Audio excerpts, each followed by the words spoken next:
Hi, post-Lacus, Good News Planet. Speaking to Willard Manus. Hello, Willard. How are you? Good. How are you? Nice to hear your voice from New York. Nice to hear your voice from the Los Angeles area. Right, yes, Beverly Hills, right? There you go. So my voice is frozen and your voice is warm? Very warm right now, yes, extremely. Willard, you are a novelist, playwright, and a journalist. We have a lot to talk about because I was involved with Marlena, the Dietrich play with Cindy, Marion, and Angel, one of the producers. And boy, did you write a beautiful play. And I want to thank you straight up, right? 1, 2, 3. Every word, it really, really, I'll tell you, had the audience from tears to laughter to standing ovation.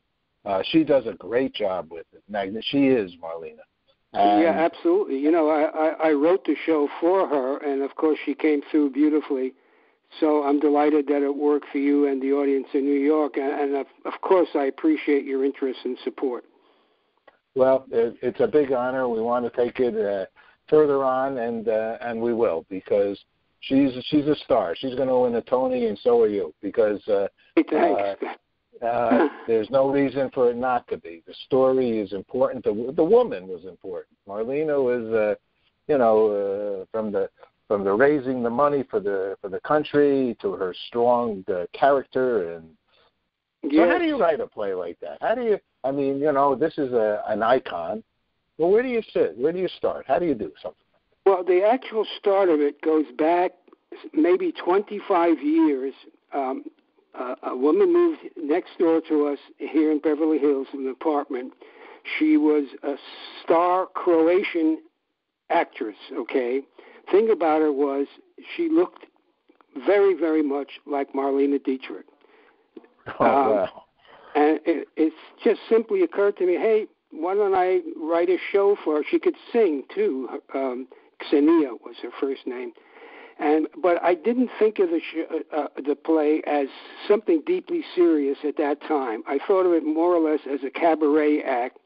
There'd be some things she'd talk about her life, but mostly she'd be singing some of her songs. It didn't work out in the end. We never got it on, and she ended up going back to Croatia.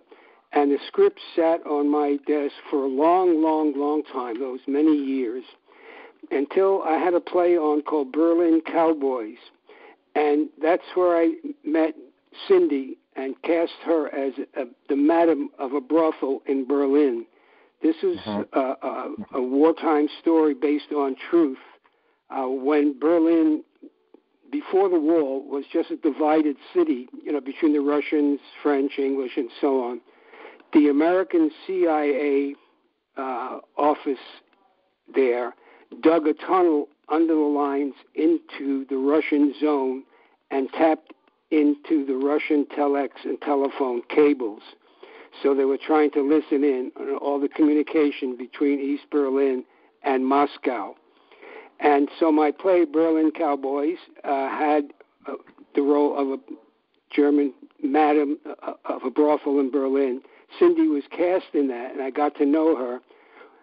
She said she could sing, so we had her sing a Marlena Dietrich song, and she did it so well, I suddenly thought of the play that I had written and that I should revisit it and write it for her. But that's when I really got serious about the project and start doing some deeper research.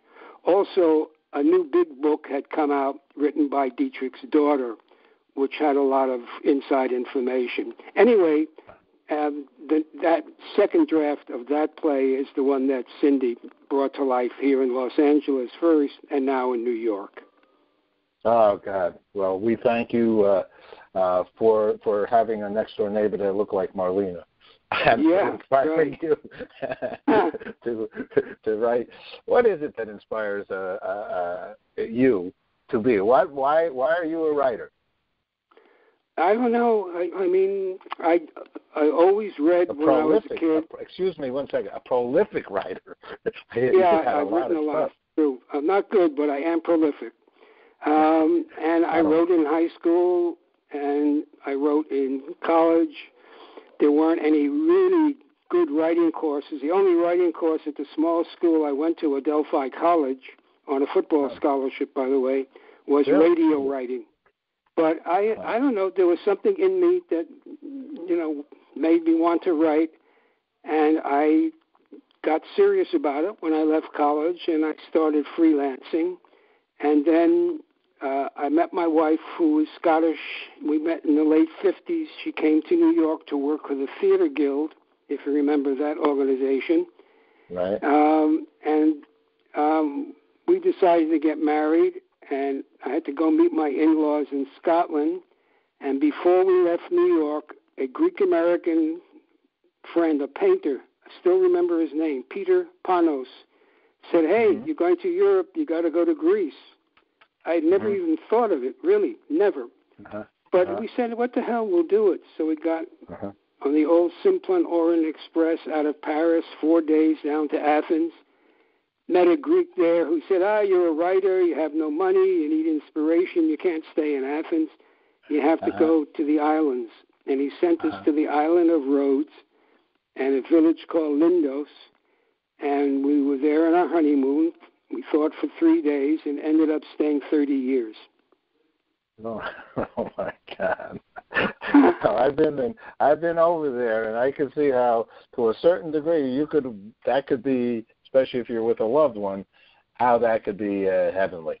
Yeah, it was a special experience. It was tough at first. I mean, we had a house for $12 a month, 6-7 rooms with an interior courtyard and all that, but no running water or electricity in those days. And for 2 or 3 years, we lived that way.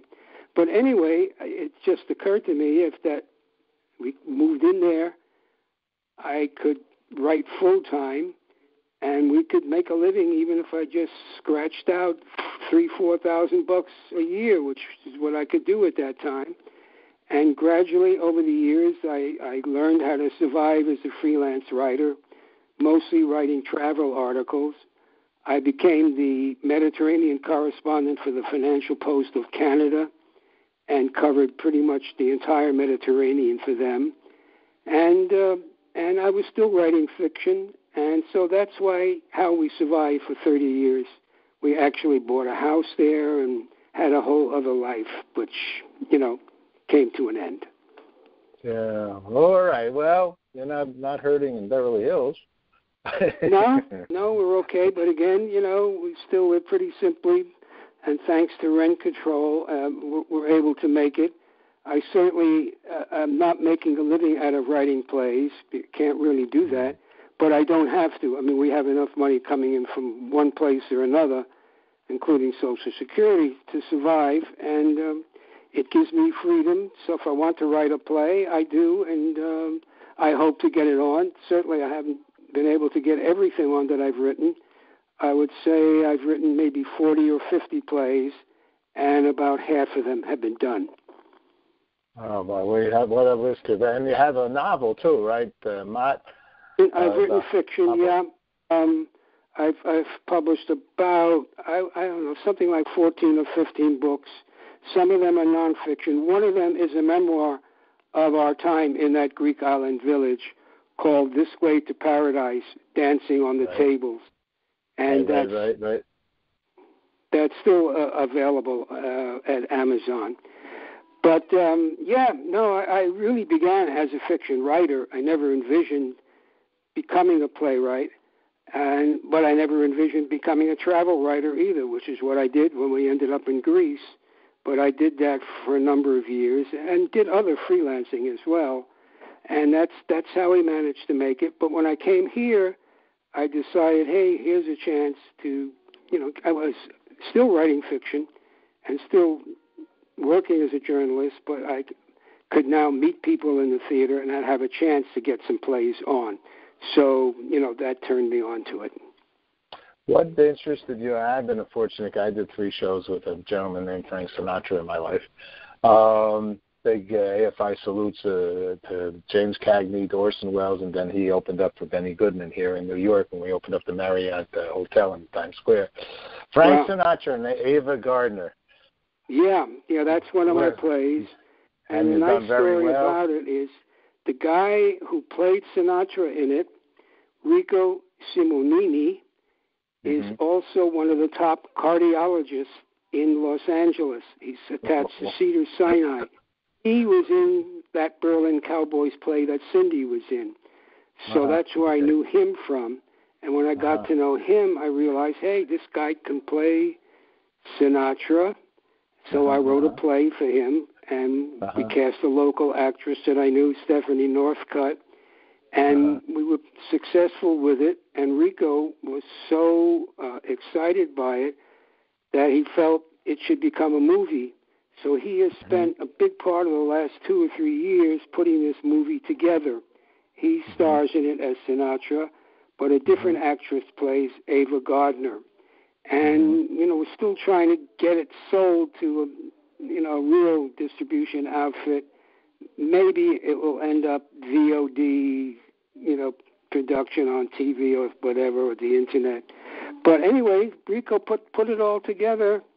He raised the money. Some of it he raised, believe it or not, shooting craps in Las Vegas. He's one of the few non-professional gamblers I've ever met who actually wins pretty regularly in Las Vegas. Oh, my God, that's funny. He's from Queens, who worked his way through medical school completely on his own, working in a pizza parlor. And, half of him would like to be a mafia guy. But anyway, he's got some friends who are eye rollers, and they're flown out to Vegas free on a plane. They send a plane for him and put him up in a hotel, and Rico, tails along with them, and that's how he gets to Vegas, and that's how he financed a lot of the film. Not all of it, but a lot. Winning money in goddamn Las Vegas. You tell a story just like you write a book, I got a feeling. You're just one descriptive guy. And I also wrote another play for him, and he played Joe DiMaggio. And it was about DiMaggio and Marilyn Monroe. And we had a success with that as well. But also the great thing about having him in a play of yours, all his patients come from Cedars-Sinai, so you can pretty much fill these small theaters almost every night. And if anybody has a heart attack, he just will step off the stage and take care of it. Oh, my God. Well, Cindy's a great dancer, so she can teach people how to dance as well. Well, a lot of good stuff going on. I really want to take a little time with you. I could take probably a week with you. You're a very entertaining, interesting gentleman. I'd love to meet you in person someday. We'll make that happen sometime. And when we get Marlena in a bigger show and a continuous show, that's what shows need. They need a steady location. They need a steady audience. Put up on its feet so that people really help it, can see it, and so forth. It's so important just to keep it up somehow, somewhere. Right. It's word of mouth. Then that's the most powerful tool, bigger than social network, and then social network. Whatever the social network. If people says I went to a show, I liked it, and they trust that person, they go. Yeah. Right. Of course. It's all good. Well, you're a gentleman. Thank you so much for taking some time. Thank you. And again, I really thank you for your interest and your support. It means a lot to me, okay? Let me ask you two last questions because we're very involved with these areas as well. I think I mentioned to you before we started recording. One was we're into the International Day of Peace, September 21st, World Peace Day, as 193 countries agreed. And so I've asked lots of people, what does peace mean to them? If you wouldn't mind to share, Willard Manus, what does peace mean to you? What does peace mean to me? I guess it means equality and democracy. Of course, the absence of war, that's so obvious. But democracy is the key thing where people feel self-worth and respect one another. That's peace to me. I don't think we'll ever achieve it, but it's a nice hope and dream. Last question. Democracy, they say, came out of that place called Greece, or Hellas. Is that location there, right? Last question. We have a channel for love. I've asked people, what is love? What is love for you? Yes. What is love? Wow, these are some questions, man. Love, I guess, is acceptance, and live and let live is love. I think the respect is attached to love. Without respect, the love doesn't work. And, of course, there's got to be some chemistry if you're actually living with the person you love. But I think respect for another human being is the equivalent of love.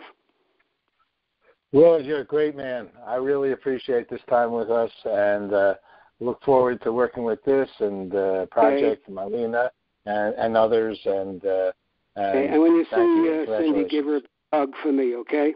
Oh, I sure will. All righty. Thank you so much. Thank you. Bye-bye.